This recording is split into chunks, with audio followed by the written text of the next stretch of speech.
الحمدللہ رب العالمین وصلی اللہ وسلم علی الہادی الامین اما بعد فقد قال اللہ عز وجل فی کلامہ المجید فاعوذ باللہ السمیع العلیم من الشیطان الرجیم بسم اللہ الرحمن الرحیم ان اللہ لا یغیر بقوم حتی یغیروا ما بانفسہم وَإِذَا أَرَادَ اللَّهُ بِقَوْمٍ سُوءًا فَلَا مَرَدَّ لَهُ وَمَا لَهُم مِّن دُونِهِ مِن وَالٍ صدق اللہ مولانا العظیم اللہم الہمنا رشدنا وعزنا من شرور انفسنا اللہم ارنا الحق حقا وارزقنا اتباعه وارنا الباطل باطلا وارزقنا اجتنابه آمین یا رب العالمین۔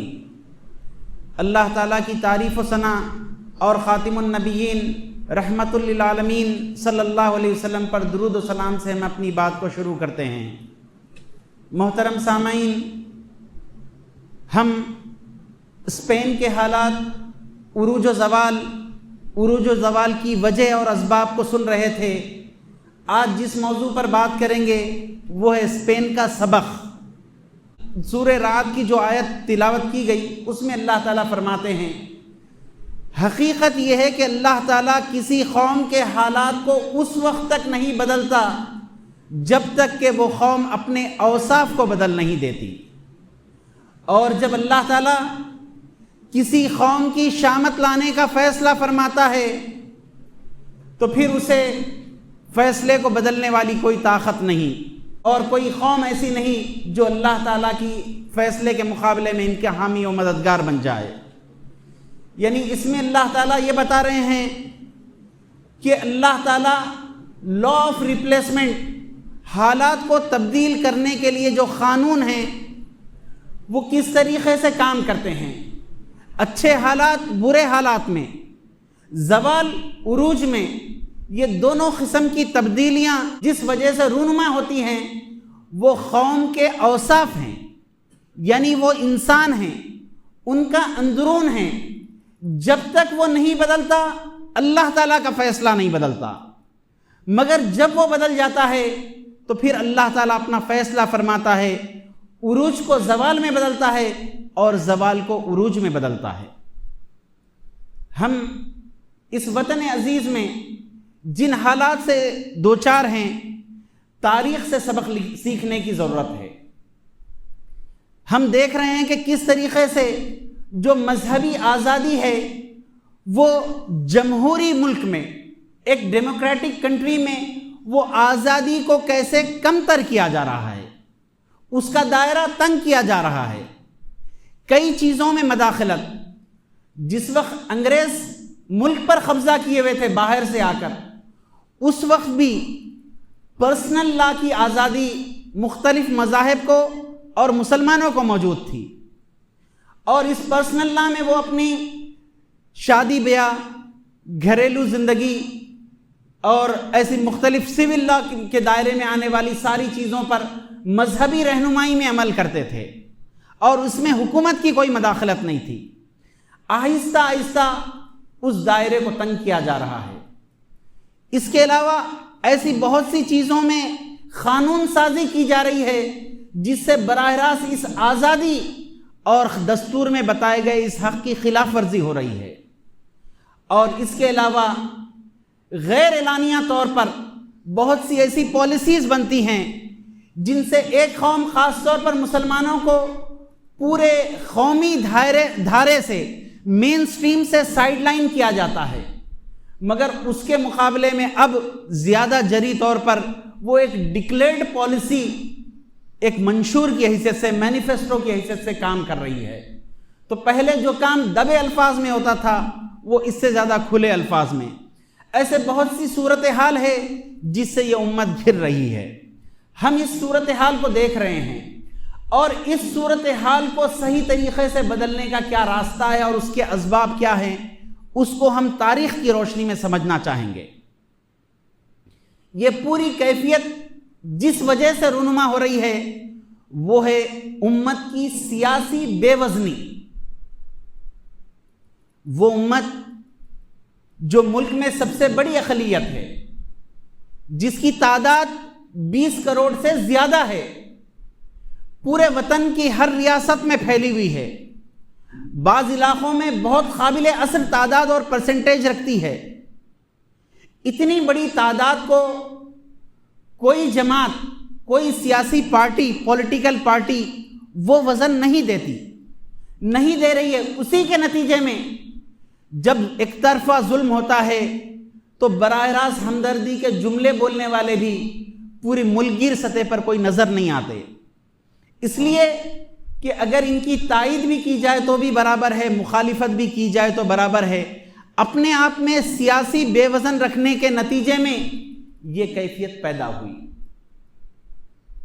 ہمارے ہی ملک میں ایسی کمیونٹیز ہیں جن کا جو پاپولیشن ہے وہ بہت ناقابل ذکر ہے، مگر اس کے باوجود ان کے مفادات اور انٹرسٹ کو اور ملک میں بننے والی پالیسیز میں ان ساری چیزوں کو پیش نظر رکھا جاتا ہے، اس لیے کہ تعداد ہی نہیں ان کا اثر ہے اور طریقہ کار ہے جو پارٹیز کو اور حکومتوں کو مجبور کرتا ہے۔ اصل میں جو چیز جمہوری نظام میں کام کرتی ہے وہ ہے کہ کسی قوت کا ہونا ہی کافی نہیں ہے، اس کی اثر انگیزی ہے، اس میں ایفیکٹیونیس کتنا ہے، وہ ایفیکٹیونیس مجبور کرتا ہے پارٹیز کو اور حکومتوں کو۔ اسی وجہ سے نہ لیفٹیس اور نہ رائٹیس، اس میں سے کوئی بھی اس جانب کوئی قابل قدر کام نہیں ہو رہا، اس لیے نہیں ہو رہا کہ ہمارے پاس میں سیاسی بے وزنی ہے۔ پھر سوال یہ ہے کہ بے وزنی کیوں ہے، یہ صورتحال کیوں آئی؟ اس صورتحال کے آنے پر ہم جب غور کرتے ہیں تو ہمارے کچھ عادات اور طریقے ہیں جو بتاتے ہیں کہ ہماری امت کو لیتے لیتے آج اس ڈگر اور اس مقام پر لے کر آئے۔ عدم اعتماد ہے۔ امت میں جتنے بھی لیڈرز ہیں وہ لیڈرز کا عوام پر اور عوام کا اپنے لیڈرز اور قائد پر، یہ ایک دوسرے پر عدم اعتماد ہے، کوئی کسی پر بھروسہ کرنے کے لیے تیار نہیں ہے۔ جب یہ کیفیت نہیں ہے تو ایک فیصلہ کیا نہیں جا رہا، ملکگیر سطح کی بات نہیں ہو رہی، اسٹیٹ لیول پالیسیز کی بات نہیں ہو رہی، ایک محلے اور ایک گلی میں بھی ایک فیصلہ نہیں ہو سک رہا۔ اس لیے نہیں ہو سک رہا جو قائد ہے ہر ایک آدمی اپنے مفادات، ملت کا مفاد نہیں، ذاتی مفاد کو اہمیت دے رہا۔ میری ذات کا کتنا فائدہ، کس میں کتنا نقصان ہے، وہی کیلکولیشن ہے جس کو ہم چاہتے ہیں کہ پوری امت، پورے شہر، پوری ریاست اور پورے وطن پہ امپلیمنٹ کیا جائے۔ اور پیش نظر کیا ہے؟ اپنی ذات، اپنی دنیا، اپنے مقاصد۔ اس لیے لوگ بھروسہ نہیں کر رہے اور اسی لیے یہ اختلاف اس حد تک ہے۔ اگر مفادات ملت اور ملک کے ہوں، پورے ملک کا مفاد، پوری ملت کا مفاد ہو، تو 100 میں 95% باتیں ایسی آئیں گی جس میں لوگوں کا اتفاق ہو جائے گا۔ اس لیے نہیں ہو رہا، ذاتیت اور انا اور اپنی خود غرضی ان ساری چیزوں میں شامل ہے۔ عوام کا مزاج بھی ایسا نہیں ہے کہ وہ قائد پہ بھروسہ کرے، اور لیڈرز کی کیفیت اب تک کی صورتحال ایسی ہے کہ عوام اب ان پر بھروسہ نہیں کر سکتی۔ اس کے نتیجے میں وہ اختلافات ہیں۔ تو یہ یوں ہی اختلاف نہیں ہے، مفاد پرستی، خود غرضی، اپنی ذات کو ملت پر اہمیت دینا، ملک پر اہمیت دینا، اور یہ وہ چیز ہے جس کے ذریعے سے کشتی اس وقت بھنور میں پھنسی ہوئی ہے۔ اور ایک چیز ہے انا، دوسری ہے اتحاد کی کمی۔ اتحاد ہمارے پاس کیسا ہے؟ اصل میں تو اتحاد انتہائی کم ہے۔ ہر ایک کے پاس میں اپنی سوچ ہے، ہر ایک کے پاس میں اپنی دعوت ہے۔ اب ان کا کہنا ہے کہ سارے لوگ میرے پاس آئیں، میں کہیں جانے والا نہیں، کوئی چیز کو قبول کرنے والا نہیں، یہ مزاج ہے۔ اس میں کتنے لوگ، جتنے کے جتنے ہیں، وہ سارے لوگوں کا مزاج یہ ہے، سب میری طرف آنا۔ ظاہر بات ہے ایسا ممکن نہیں ہے، اور ایسا ہو نہیں رہا اور ہو نہیں سکتا۔ تو ظاہر بات ہے کہ اسی کے نتیجے میں وہ اتحاد کی جو مطلوبہ لیول اور شکل ہے وہ حاصل نہیں ہو رہی ہے۔ اتحاد کے سلسلے میں جو اور دوسری رکاوٹ ہے وہ یہ، جس کا تذکرہ گزشتہ جمعہ ہوا تھا، کہ ہم دوسروں کے بارے میں بدظنی کرتے ہیں۔ ان کی نیت کیا ہے، جبکہ کوئی آدمی کسی کی نیت کو جان نہیں سکتا۔ انسان جو چیز دیکھ سکتا ہے وہ صرف ظاہر ہے، باطن کو کوئی آدمی دیکھ نہیں سکتا، پرکھ نہیں سکتا۔ اس کا حساب صرف ایک ہی ہستی اللہ سبحانہ و تعالیٰ لینے والے ہیں۔ مگر عام طور پر اس اتحاد میں دراڑ یوں آ رہی ہے کہ نیتوں کے بارے میں بدظنی کی جاتی ہے، اور اس بدظنی کے نتیجے میں ہر چیز کو منفی نقطہ نظر سے دیکھا جا رہا ہے، اور جب اس طریقے سے دیکھا جاتا تو کہیں کوئی کسی کے ساتھ ملنے کے لیے تیار نہیں۔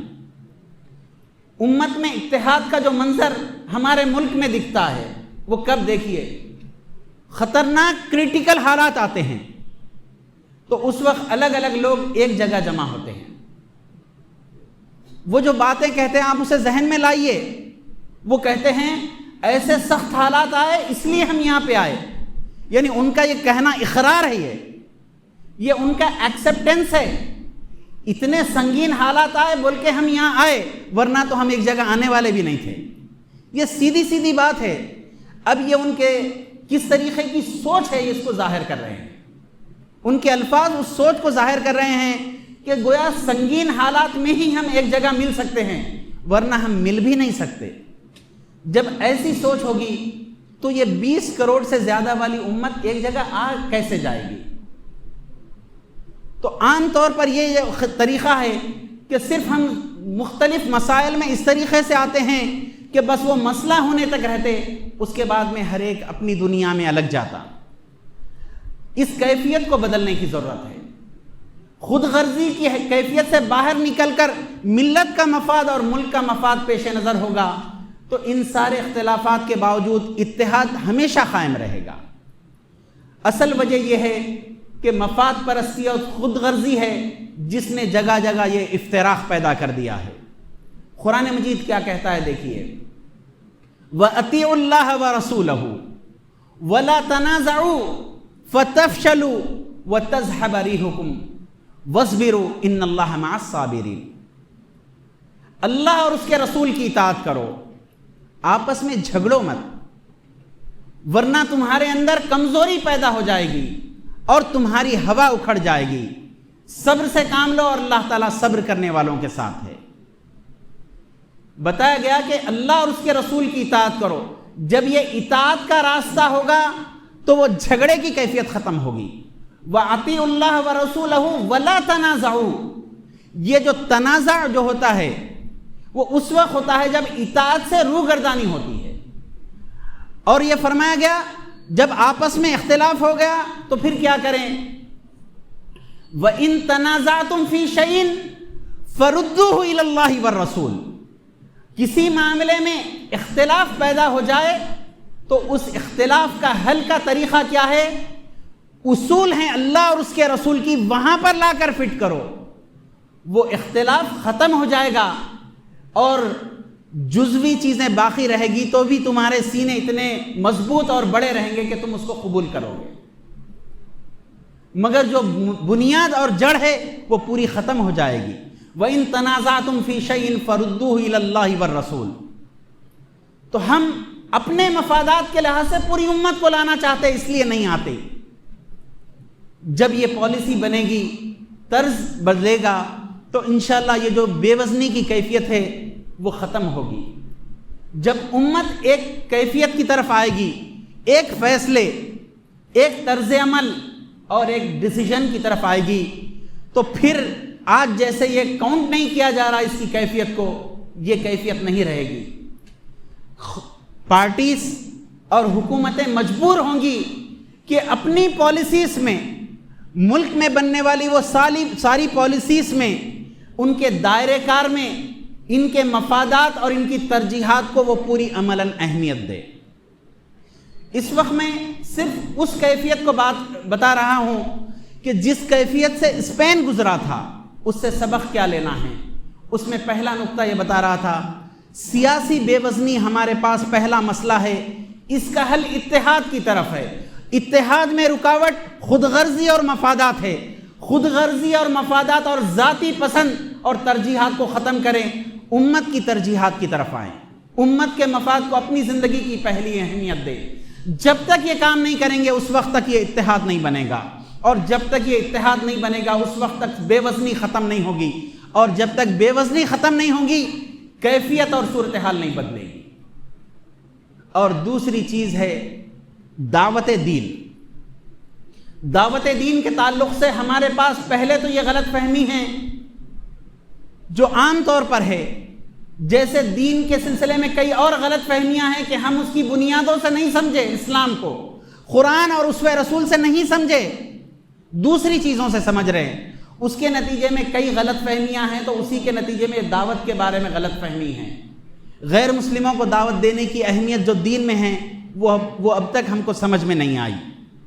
نبی اکرم صلی اللہ علیہ وسلم کی سیرت ہمیں بتاتی ہے کہ کیسے ایک مسلمان داعی ہے اور ہمیشہ یہ دعوت کا کام کرے گا۔ اس دعوت کے سلسلے میں جو پہلی ضرورت ہے وہ ہے آپسی تعلقات۔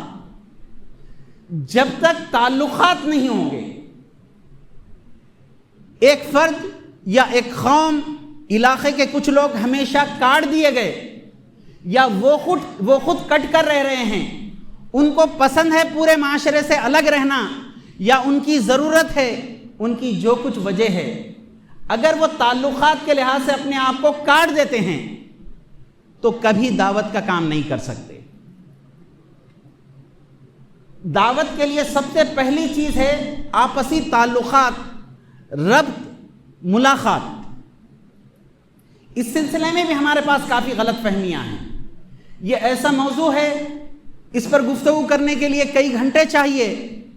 میں چند جملوں میں بولوں گا تو ہو سکتا ہے کچھ بات سمجھ میں بھی آ جائے، اس کے باوجود کچھ اور غلط فہمیاں باقی رہیں، مگر اس کے باوجود چند ایک چیزیں جو اس وقت میں عرض کرنا چاہوں گا۔ عام طور پر یہ جو تعلقات ختم کرنے کی بات ہے، ہم سمجھتے ہیں کہ یہ دین کا تقاضا ہے، یہ دین کا تقاضا نہیں، دین کا تقاضا یہ ہے کہ تعلقات باقی رکھیں۔ مذہبی امور میں ہمارا ان سے تعلق نہیں رہے گا، مگر زندگی کے سارے معاملات میں مسلم اور غیر مسلم ایک دوسرے کے ساتھ مل جل کر رہیں۔ جو خاص مذہبی امور ہیں دوسرے مذاہب کے، اس میں ساتھ نہیں رہے گا، مگر زندگی کے دوسرے سارے معاملات میں دوستیاں رہیں، ملاقات رہیں، آنا جانا رہے، فنکشنز اور عام حالات میں ایک دوسرے کے پاس آئیں اور جائیں، بات سنیں اور بات سنائیں۔ تعلقات بنانے کے جتنے طریقے ہوتے ہیں ان ساری چیزوں کو اختیار کرنا چاہیے۔ مذہبی معاملات یہ ان کے لیے خاص ہے، مذہبی معاملات میں دخل اندازی کی بات نہیں ہو رہی۔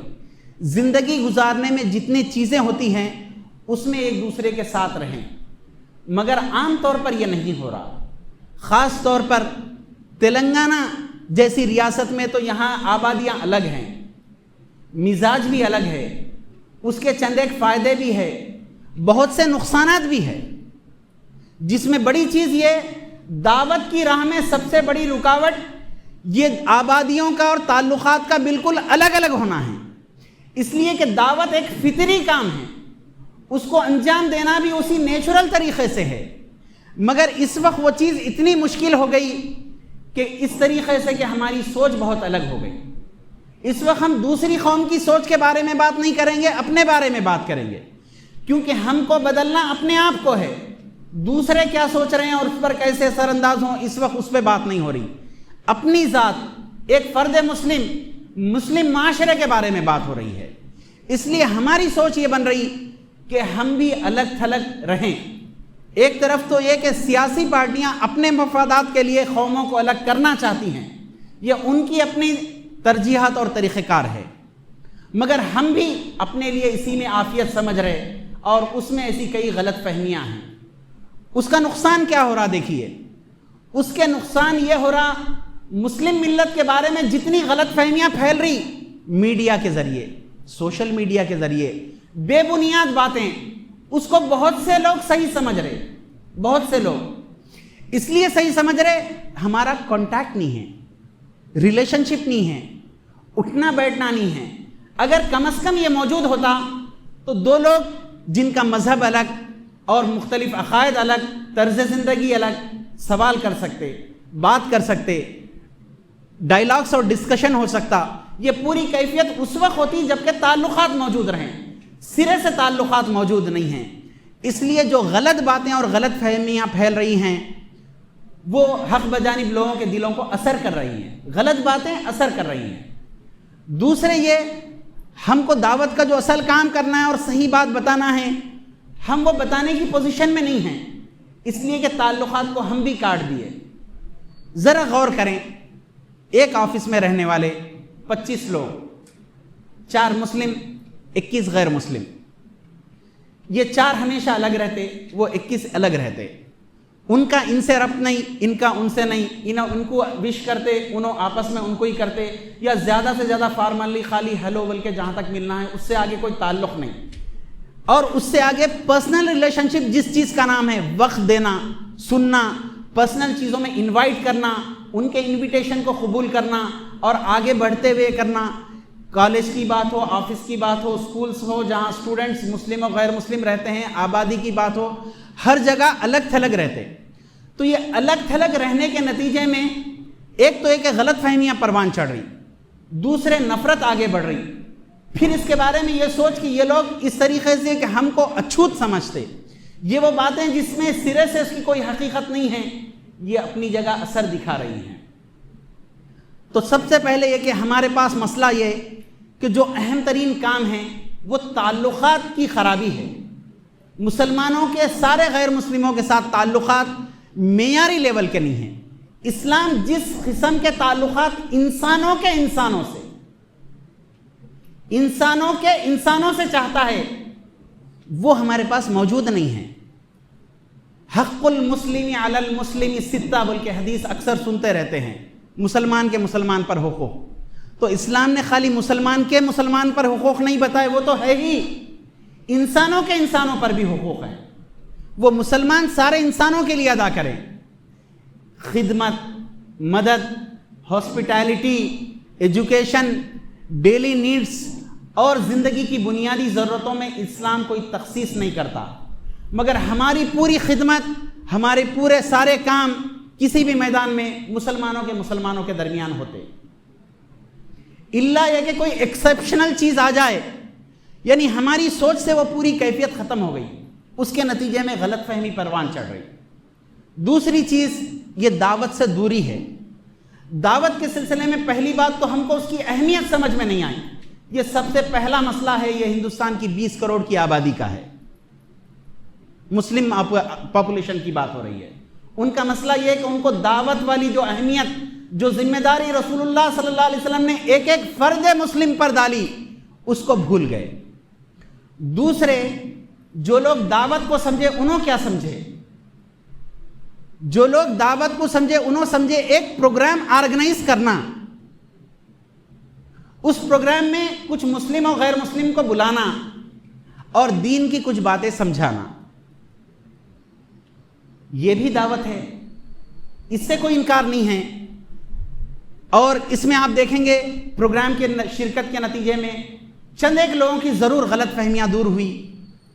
کچھ لوگ ایمان قبول کیے، مگر وہ صرف اس وقت ایمان قبول نہیں کر دیے، کچھ مہینوں سے، سالوں سے کانٹیکٹ تھا جو باقی تھا.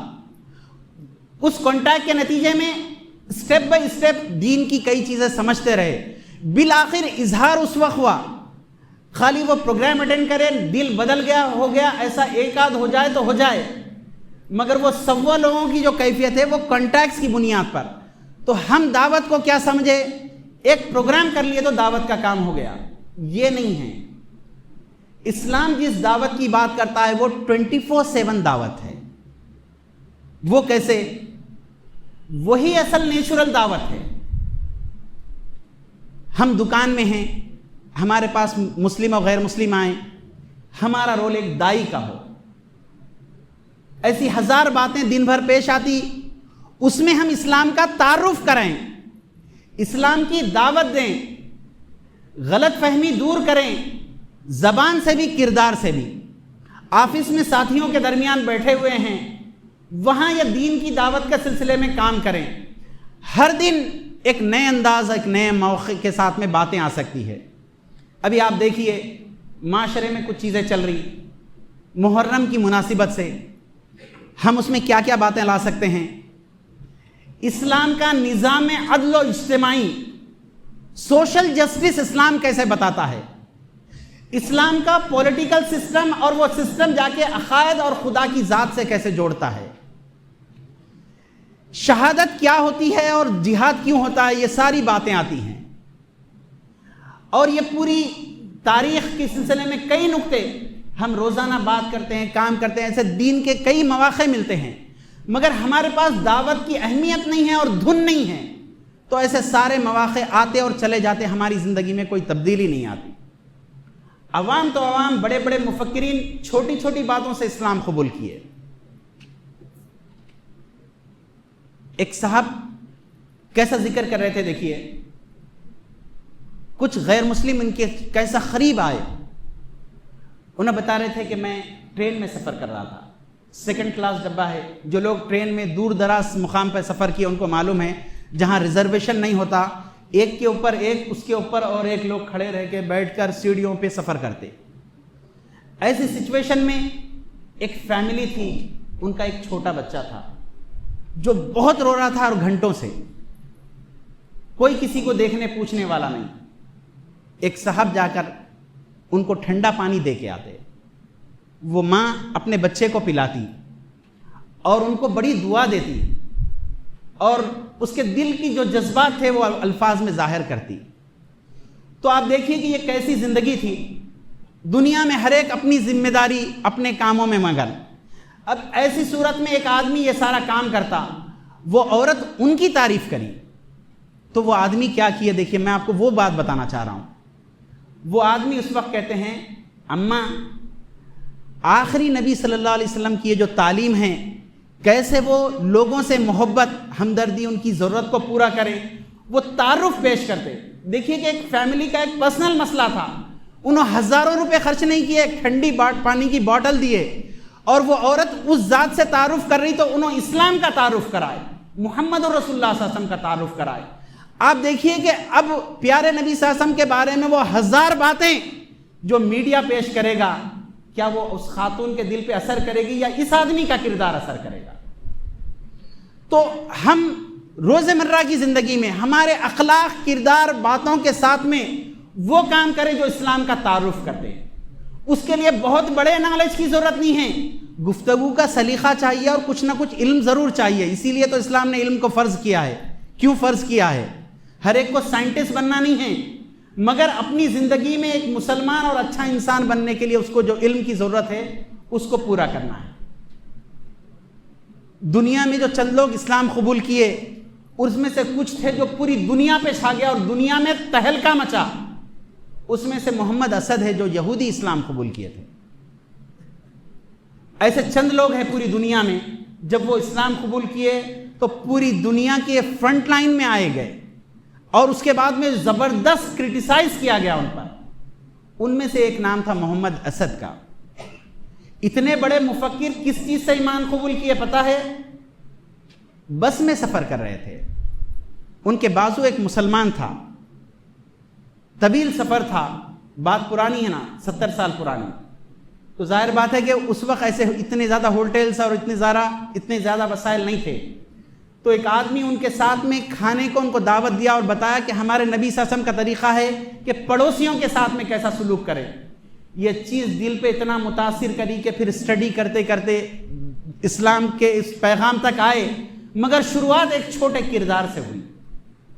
تو دعوت کے سلسلے میں ہماری غفلت ہے جو یہ سارے مسائل کے سلسلے میں اصل وجہ ہے. اس سے پہلے جو بات کہی گئی تھی، لا غالب الا اللہ، وہ جو الحمرا پیلیس میں لکھا ہوا تھا اللہ کے سوا کوئی غالب نہیں آ سکتا، ایک سادہ مسلمان اس کو کیا سمجھتا؟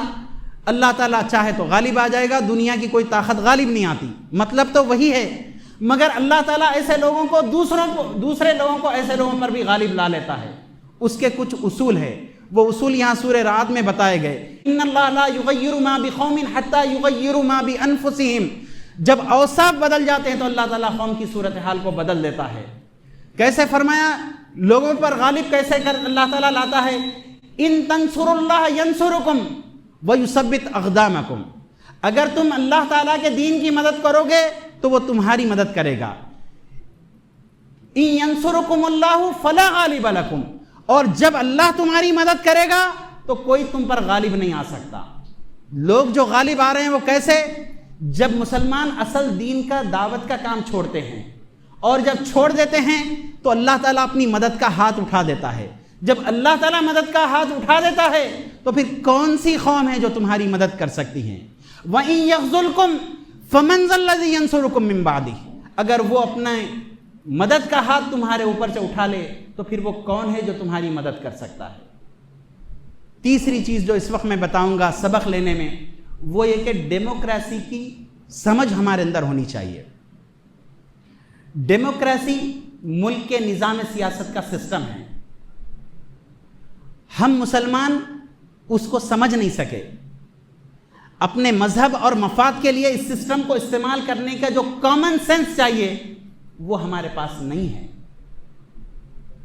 کوئی چیز قانون کیسے بنتی ہے، قانون نافذ کیسے ہوتا ہے، بلز کیسے پاس ہوتے ہیں، کیوں ہوتے ہیں، اپنی آواز کیسے قانون بنانا چاہیے، اس کا سسٹم اور طریقہ کیا ہوتا ہے، یہ کوئی دنیا داری کی باتیں نہیں ہیں، پورے دین کی چیزیں ان چیزوں پر جڑی ہوئی ہیں۔ جب وہ قانون سازی ہوگی تو یہ جو پرسنل لا کا جو دائرہ اور اس پہ آج دیا گیا، پہلے دیا گیا تھا، آج اس کو کم کیا گیا، کل اور خدا نخواستہ کم ہو، اور پھر ایک دوسری نوبت آ جائے جس سے اللہ محفوظ رکھے، یہ وہ پوری صورتحال ہے۔ ڈیموکریٹک کنٹری میں اپنے مفادات اور ترجیحات کو پورا کرنے کا ایک سسٹم اور نالج ہونا چاہیے، وہ ایجوکیشن امت کے ہر فرد کے پاس ہونا چاہیے۔ اس کو پورا کرنے کے لیے ہمارے پاس ایک پروگرام ہو، اس کو پورا کرنے کے قابل لوگوں کو ہم کو قائد بنانا چاہیے، اور لوگ ان پورے ترجیحات کے ساتھ میں کام کریں۔